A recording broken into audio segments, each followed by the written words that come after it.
vaquejada desse Nordeste brasileiro, tem sempre vaqueiro apoiador. Eu estava dizendo que era velho, mas opinião, mas você é bem mais velho.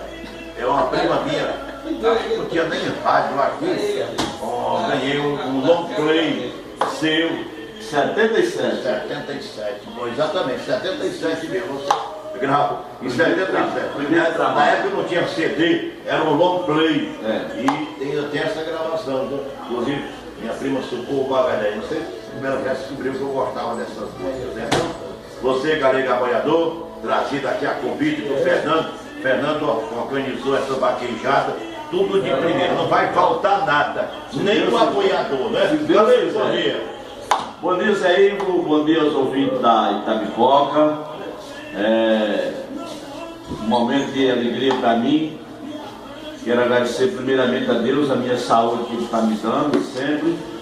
E agradecer ao Fernando pelo convite que foi feito à minha pessoa. E dizer a vocês que estou voltando para a primeira grande vaquejada de faixa da cidade de Itapipoca, uma das mais esperadas entre 100 anos nesta cidade. Construído um parque com o nome de um dos maiores prefeitos que passou aqui nessa terra, Parque Geraldo Barroso. E agradecer ao nosso prefeito, doutor Dagmário, pela força, pela bravura, o incentivo. E convidar toda a vaqueirama para que se faça presente sexta, sábado e domingo aqui no Parque de Vaquejada e também na festa de exposição agropecuária da cidade de Itapipoca.